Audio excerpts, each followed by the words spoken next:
बैठे बैठे हमारे कृषि मंत्री राज कटारिया जी, खाद्य और आपूर्ति मंत्री प्रताप सिंह खजूरिया जी, सहकारिता मंत्री उदयलाल अन्ना जी, हमारे साथी अध्यक्ष कृषि उद्योग विकास बोर्ड रमेश डूरी जी, प्रति सांकला जी और गौरव गोयल जी, गौरव अग्रवाल जी, उपस्थित तमाम हमारे अधिकारीगण और तमाम मेरे प्यारे किसान भाइयों और बहनों, किसान महोत्सव का तीसरा दिन है और मुझे खुशी है कि लगभग 60,000 किसानों को यहाँ पर आने का लक्ष्य रखा गया और जो उत्साह देख रहे हैं उसे लगता है कि आने वाले वक्त में उदयपुर के अंदर भी जोधपुर के अंदर भी इसी प्रकार के आयोजन होंगे और किसानों में एक नया संकल्प लेने का जज्बा पैदा हुआ, क्योंकि सरकार जब से बनी आपके आशीर्वाद से तब से हमने कृषि को और किसान को तवज्जो दी है। इसीलिए हम लोगों ने अलग से बजट का प्रयोग देश में पहली बार हमने किया, दुगनी धनराशि रखी बजट के अंदर भी, नई नई योजनाएं किसान हो, कृषक हो या पशुपालक हो उसके लिए लाए गए, कई तरह छूट दी गई और ये भी कोई कम बात नहीं थी। तो आपको याद होगा पहली बार मैंने 15 साल पहले कहा था जब आपके आशीर्वाद में मुख्यमंत्री था कि 90 पैसे बिजली जो है वो 5 रुपये तक हो गई, 5.5 तक हो गई है। और मैंने कहा था उस जमाने के अंदर कि किसानों की बिजली 90% ही रहेगी, 90 पैसे ही रहेगी, एक नया पैसा आगे नहीं बढ़ाएंगे हम। और मुझे खुशी है अभी तक हम लोगों ने चाहे अनुदान देना पड़ता है बिजली कंपनियों को, हजारों करोड़ रुपए देना पड़ते हैं, वो देना हमने मंजूर किया है, परंतु 90 पैसे किसान की बिजली रखी है। अभी जो छूट दी गई है 2000 यूनिट तक की, वो अपना बहुत बड़ा फैसला है। करीब 1800 रुपये प्रति माह बचेंगे उसके, अगर 90 पैसे के हिसाब से बात करें तब भी। तो आप सोच सकते हैं कि इस प्रकार बचत कैसे हो इस महंगाई के दौर के अंदर, किसान मजबूत कैसे हो, किसान की आय कैसे बढ़े, ये प्रयास हम कर रहे हैं। ये बात प्रधानमंत्री ने भी कही थी, एनडीए गवर्नमेंट ने भी कही, हम किसान की आय दुगनी कर देंगे। अभी तक तो एमएसपी का ही पूरी तरह फैसला नहीं हो पाया। न्यूनतम सपोर्ट प्राइस की बात नरेंद्र मोदी खुद जब मुख्यमंत्री थे मेरी तरह गुजरात के अंदर, और केंद्र में यूपी गवर्नमेंट थी, तो वो उठाते थे कि एमएसपी लागू होनी चाहिए किसानों के लिए। और जब सरकार आ गई, उनकी खुद की प्रधानमंत्री बना दिया, उनको झूठे वादे के आधार पर काला धन लेके आऊंगा, किसानों की आमदनी दुगनी कर देंगे, लोकपाल आएगा, अच्छे दिन आएंगे, 2 करोड़ नौकरी दूंगा प्रति वर्ष नौजवानों को। एक वादा पूरा नहीं कर पा रहे और अब तो उनकी बात करना ही छोड़ दी है। इसलिए मैं कहना चाहूंगा, एक तरफ तो वो सरकार जो झूठे वादे करती है और उनके जो राज्य के नेता हैं वो भी उन्हीं का अनुसरण करते हैं। उनका चाल चरित्र चेहरा तो सामने आ गया। ये बात अभी रमेश डूरी जी कह रहे थे और जी कह रहे थे कि हमने सरकार बनते ही जो राहुल गांधी ने वादा किया था प्रदेशवासियों से कि हम 7 दिन में कर्जा माफ कर देंगे, और ये बात आप सबको मालूम है कि आते ही सरकार ने 2 दिन के अंदर राजस्थान ने नहीं, मध्य प्रदेश ने और छत्तीसगढ़ ने भी उन्होंने एक दिन में कर्ज माफ कर दिए और पिछली सरकार 50,000 का वादा कर रही थी मुश्किल से। हमने जितना कर्जा था, चाहे 2 लाख था, चाहे 5 लाख था, चाहे 7 लाख था, पूरा कर्जा माफ कर दिया, 14,000 करोड़ कर दिया। बल्कि 6,000 करोड़ तो पिछली सरकार का बकाया था, वो भी हमने चुकाया। हाँ, राष्ट्रीयकृत बैंकें जो है उनको बार बार प्रधानमंत्री को कह रहे हैं कि आप इस प्रकार इंडस्ट्री वालों को 10 लाख करोड़ का कर्जा माफ किया है, इंडस्ट्री वालों का 10 लाख करोड़ का।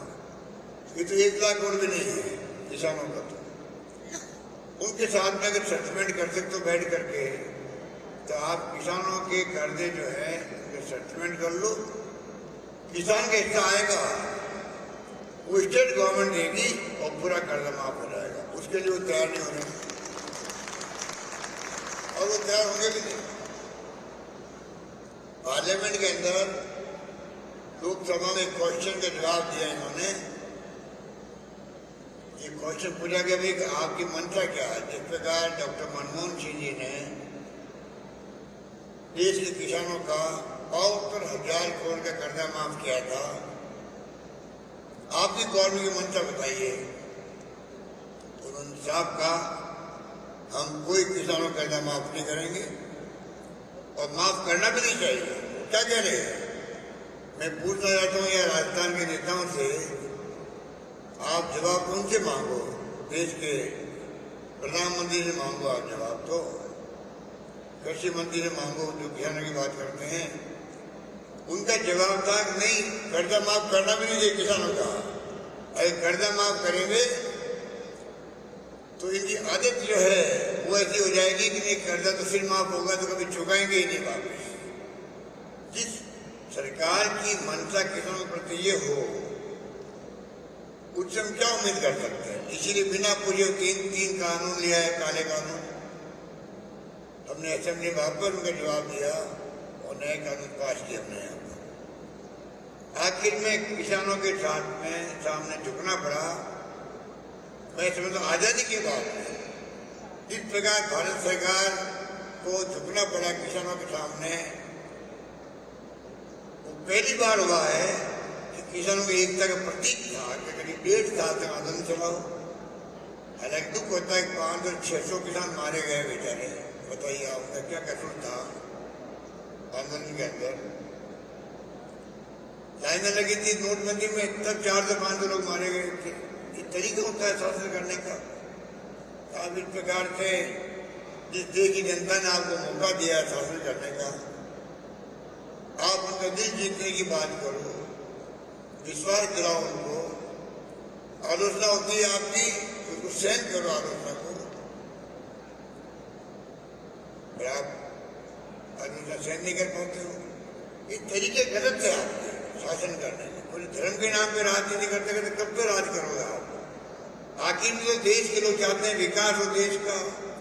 आज जो हम खड़े हैं, अगर पंडित जवाहरलाल नेहरू आजादी के बाद में किसानों को तवज्जो नहीं देता, कृषि को तवज्जो नहीं देता, सिंचाई का ध्यान नहीं रखता, बांका डैम, नागार्जुन सागर, हीराकुड बांध, क्या क्या नहीं बनाया उन्होंने उस जमाने के अंदर। अगर वो उस जमाना आजादी मिलते नहीं बनाते, Indian agriculture research centre, Indian council of agriculture research, ये समझते नहीं है। ये संस्थाएं जो है आजादी के पहले की बनी हुई है, जिनको मजबूत किया। आज उनके कारण जितनी रिसर्च हुई है, आज इतना बड़ा मुल्क 140 करोड़ की आबादी का। पहले अमेरिका के सामने भीख मांगते थे गेहूं के लिए, गेहूं खिलाने के लिए आगे जनता को। ये तो हमने बचपन में भी देखा, आपने देखा होगा कई लोगों ने। 480 PL 400 के गेहूं आता था, वो भरता था औसत की दुकानों से। आप बताइए आज देश आत्मनिर्भर हो गया, कैसे हो गया? किसानों की मेहनत का परिणाम। आधुनिक खेती होने लग गई, आधुनिक उपकरण होने लग गए, अच्छे खाद, अच्छी क्वालिटी का, अच्छे उपकरण, अच्छे बीज, आधुनिक मॉडिफाइड बीज, पूरी क्रांति हुई है देश के अंदर। और सबसे बड़ी बात है, ये कोई जर्मनी जापान की तरह नहीं है जो 10-15-20 करोड़ की आबादी के मुल्क हो। 140 करोड़ की आबादी है, चाइना के लगभग बराबर हो गई, बल्कि चाइना से हम आगे निकल रहे आबादी के मामले में। ये हालात जिस देश के हों, उसमें क्या नहीं किया देश की कांग्रेस सरकारों ने आजादी के बाद में, इतिहास गवाह है। जितने साल में क्या किया, खाली जुमला बोल देंगे, जनता को भरमा देंगे। तो मैं आपको अपील करना चाहूँगा कि सरकार, राजस्थान सरकार ने भी अभी जब आप सुन रहे थे ड्यूटी जी का भाषण, सबसे लास्ट उन्होंने जो बात कही वो बहुत महत्व की बात है, और मैं भी आपको कहना चाहूँगा कृपया करके आप इस पर ध्यान दें। हमारी सरकार ने सरकार बनते ही एक पॉलिसी बनाई थी, agro processing, agro export, agro business, मैंने कृषि के जो आइटम है, जो प्रोडक्ट है, उनको वैल्यू एडिशन करना उसके अंदर, खेत के अंदर लगाओ, इंडस्ट्री लगाओ छोटी बड़ी। कोई पूछ नहीं योगी सरकार को, साथ में उससे आप बिजनेस करो, मार्केटिंग खुद कराओ और एक्सपोर्ट करो। तो पहले बार हमने दिया था 25%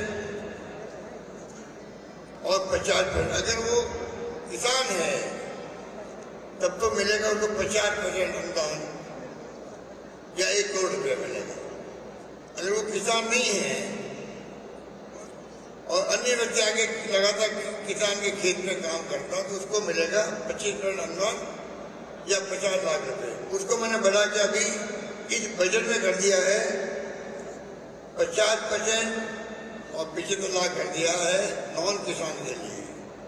तो किसान अगर करेगा बिजनेस, उसके लिए 75% या 2 करोड़ रुपये अनुदान मिल रहा है। अब आप बताइए, इतना बड़ा अनुदान है, तब भी अगर किसान आगे नहीं आएगा और व्यापारी आएगा, छोटे उद्योगपति आएंगे, किसान के बेटे कब आगे बढ़ेंगे?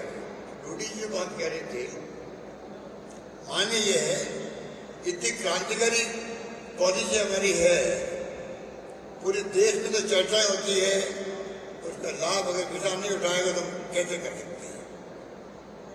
ये राजस्थान के लोगों को अब अपने पैर बदलने चाहिए, प्रायोरिटी बदलनी चाहिए। हमने MSME एक्ट बनाया सरकार बनते ही, छोटे छोटे उद्योग लगाने के लिए। पहले 3 साल था, फिर 5 साल कर दिया।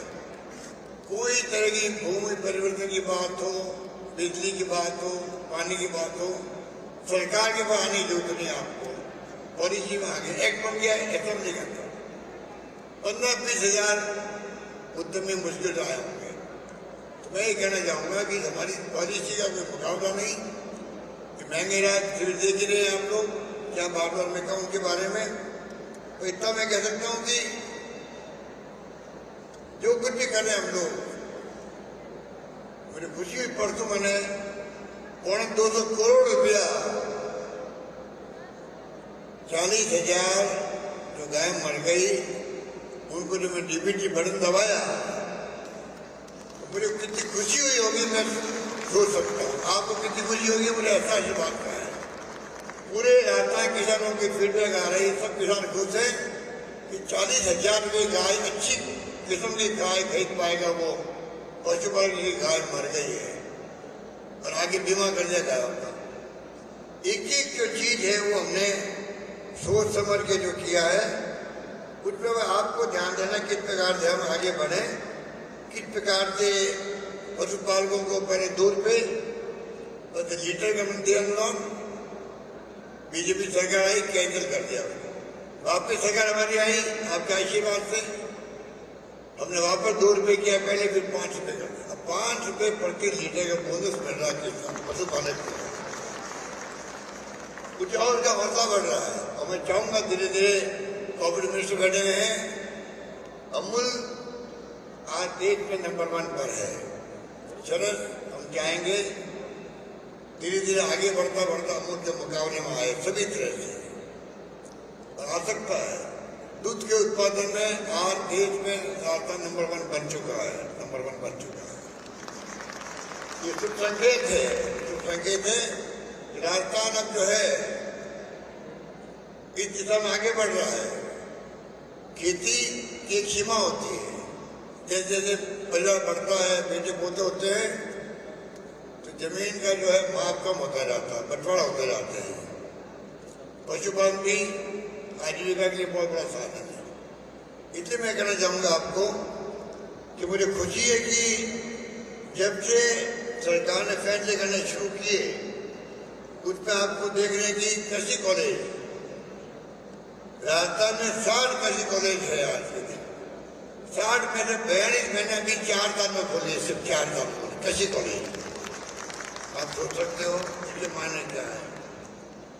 इसलिए मैंने कहा आपको कि रिसर्च सेंटर राजस्थान में 5 तो है विश्वविद्यालय कृषि के खोल दिए मैंने। मुझे उस वक्त भी अभी भी याद है, राज्य कटानी मेरे पास आए थे जॉब ने कॉलेज को लेकर के,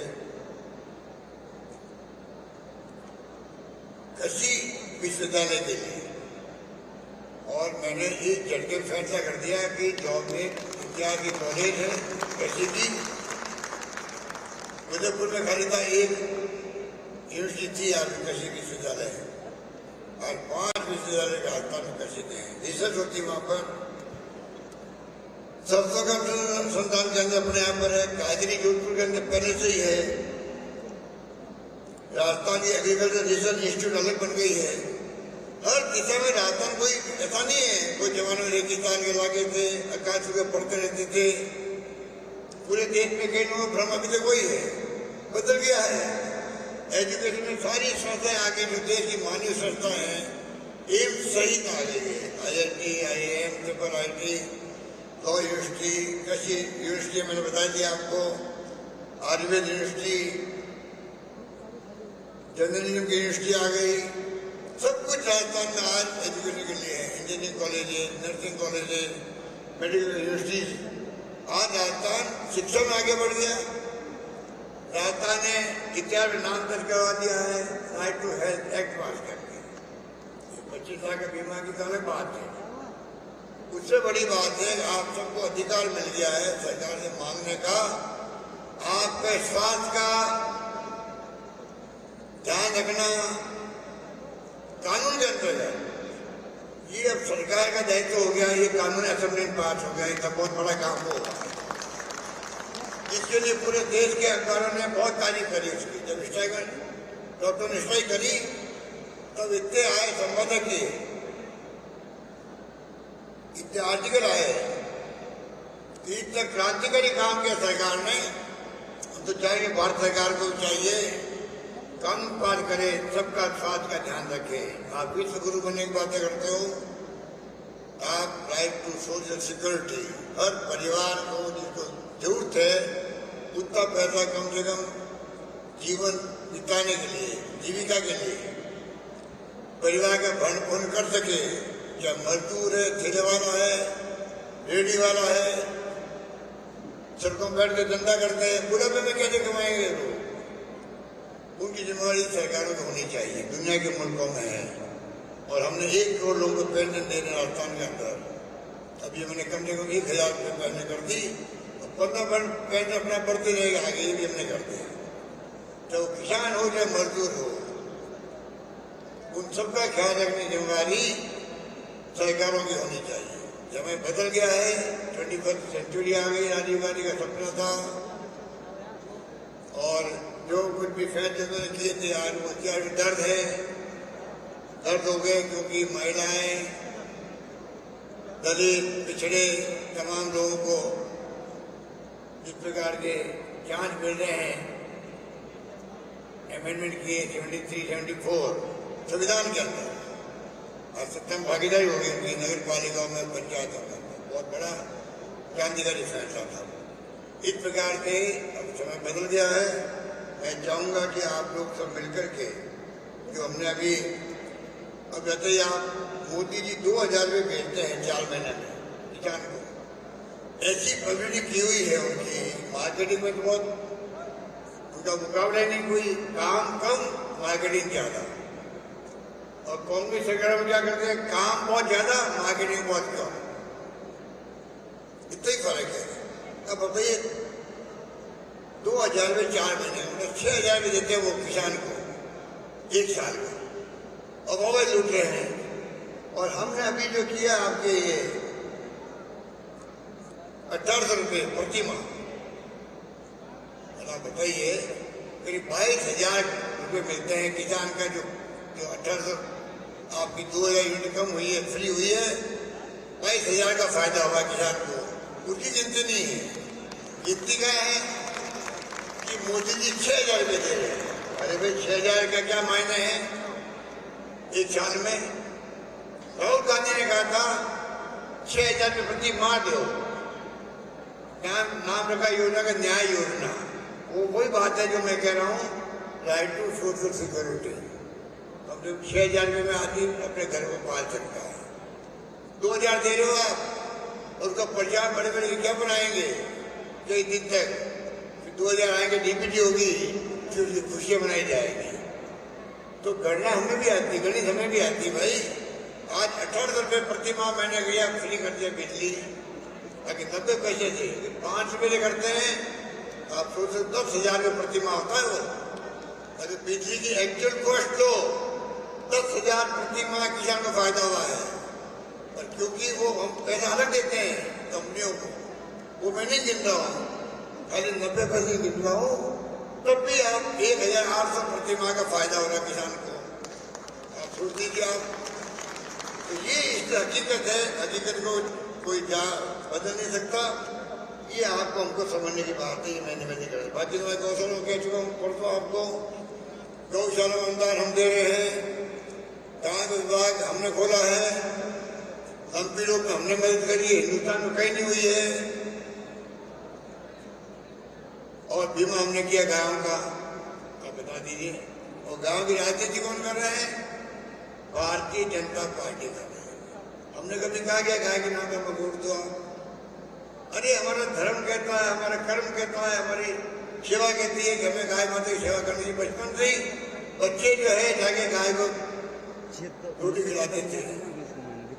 क्या इसमें बहुत बड़ी बात है, पर इस प्रकार प्रचार करने के लिए आती है लोग, आपको मालूम। इसलिए मैं कहना चाहूँगा, अभी हमने कृषि बजट अलग पेश करके 11 मिशन बनाए मैंने, मिशन आधारित, मिशन मोड पे हम चाहते हैं कृषि आगे बढ़े। आपको मैं रिक्वेस्ट करूंगा, वो 11 मिशन क्या है और 12वां मिशन क्या है युवा कृषकों के लिए, इसको आप जो है, इसमें मैंने कह दिया आपको, प्रोसेसिंग यूनिट लगाने वाली बात, एक्सपोर्ट करने वाली बात, बिजनेस करने वाली बात, 2 करोड़ रुपये आमदनी वाली बात, ये तमाम 12 मिशन में आ जाएगी। 12 मिशन की आप प्लीज जो है कृपा करके आप स्टडी करें, अपने घर के बच्चों को कहें, इंटरनेट पे होगी वो ले लें हमारी सरकार से, पढ़े उसको क्या मिशन मोड है। उसके कारण बाद में आप सरकारों पर भी दबाव बना सकते हो कि भाई आपके मिशन मोड में ये बात है, अब आप हमें ये लाभ दीजिए, ये लाभ दीजिए, ये लाभ दीजिए। इस प्रकार से मैं समझता हूँ कि कृषि और कृषक आगे बढ़ेगा तो देश और प्रदेश आगे बढ़ेंगे। ये तो बात हम लोग कहते हैं शुरू से। 80% आबादी निर्भर करती है, गाँव में रहती है, खेती पर निर्भर करती है, उद्योग पर निर्भर करती है। हर क्षेत्र का हमने ध्यान रखा है, कोई कमी आने दी नहीं है। आगे भी जो है हमारी सोच वही रहेगी किस तरह सिंचाई सुविधा बढ़े, इसलिए एक से बढ़ के एक हम योजना ला रहे हैं, सिंचाई के बांध बना रहे हैं। और मैं कई बार सोचता हूँ, मोदी जी बोलते हैं कि 70 साल में क्या किया। अरे पंडित जी ने तो बड़े बड़े बांध बना दिए, मैंने भी नाम दिया आपको, हीराकुंड और नागर सागर और बाघा डैम। आपने 9 साल में एक डैम बनाया क्या, बता दीजिए मुझे मोदी जी। बिना डैम पे कैसे चीजें बढ़ेगी आपके? कोई समझ में नहीं आता। ये लोग झूठ बोल बोल के, असत्य बोल के किस प्रकार की राजनीति कर रहे हैं, ये आपको हमको समझने वाली बात है। इसलिए मैं कहना चाहूँगा, आप लोग जो आए हो यहाँ पर 3 दिन रहे, कल दूसरे किरण भी आए थे, परसों भी आए थे, और शानदार प्रोग्राम सफल रहा। इसके लिए मैं अपनी ओर से, आप सबकी ओर से राजेश कटारिया जी को, इनके विभाग के अधिकारियों को, सबको बधाई देना चाहता हूँ। और शानदार आपने ऑर्गेनाइज किया, किसानों का मेला, एग्जीबिशन लगी है, चमन खड़ी है, आधुनिक यंत्रों के बारे में, खेती के बारे में।